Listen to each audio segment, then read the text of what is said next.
Ani Buju band members. Today is Friday, February 3rd, and I would like to start out by saying happy birthday to all of you that have a birthday in the month of February. Starting with the COVID-19 case update for the reservations, and I'm always happy to report when we do not have any new positive cases.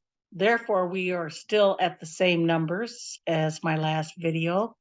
District 1, including District 2A, 414, no new cases. District 2, 66, no new cases. 6390, no new cases. And with these numbers and how they're reported, you may know of people that have tested positive for COVID or any of the other flu-like diseases, but these numbers that I report are only the ones from our band health facilities in the 3 districts.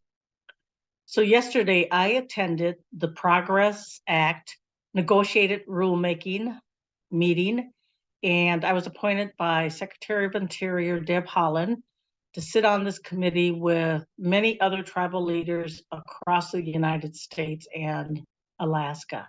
We are updating the rule. We have a deadline, so there's a lot of meetings that are going on, and happy to say that we wanted to get 7 items completed yesterday, but we did get 3. And it's very difficult when you work with the federal government that all of their rules and regulations come into play. So that was an all-day event yesterday. Here is a fun activity that you may be interested, and you could win a gift card.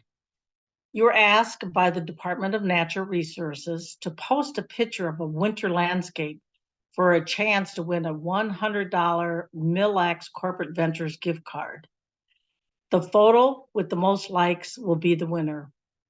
The entry deadline will be Thursday, February 9th by 5 p.m. And the photo needs to be of a winter landscape. You can post your photo of a winter landscape on the DNR Facebook. Of course, more information will be on the Facebook if you have additional questions. The Mille Lacs Indian Museum is now open to the public year-round, and that started Wednesday, February 1st. So the hours will be the same as the trading post, Wednesday through Saturday, 10 a.m. to 5 p.m. Currently, there is an exhibit called Women of the Big Lake. So if you're interested in that, please go to the museum and check it out. The staff are very excited for a new season and welcome all. Another fun activity, there will be a basketball camp at the new District 1 Community Center on February 4th from 2 to 5 p.m. El Deshan Big Bear is hosting a basketball camp. All you need to bring is a basketball and bring some friends. That should be a fun afternoon for all you basketball players. As I talk about on occasion, there are many employment opportunities for the band in the various programs and departments. I'm going to focus on 2 of them right now in the Department of Natural Resources, and one is for the wildland technician, and the other is a fee to trust land manager. If you are interested, please submit your resume, cover letter, and employment application to the Human Resources Department. And for all of the other positions, please go on milleacsband.com/jobs, and all of those are listed there. And if you are interested in the topic of veterinary that takes care of our animals, there is an opportunity, and it is called the Community Outreach and Veterinarian Education. This will take place at the Mijaquet Community Center in Hinckley on Saturday, February 18th at 1 p.m. Youth 12 years and older may attend this event. Reach out to your district coordinators if you would like to sign up for the event. The information and contact is listed on the flyer in the Facebook page. I listened to the Minnesota Public radio on a daily basis. And I'm always excited and pay attention more when there's topics regarding Shinabs. And there was one currently about the Red Lake Nation, enrollments in blood quantum. So when we think about tribes looking at to have better practices and how they enroll their members, the Minnesota Chippewa tribe, which of course includes the Mille Lacs Band, we are not alone in discussing changes to blood quantum requirements for enrollment. And when we think about how this was done, it was forced on many tribes through the IRA constitutions, and the goal was termination.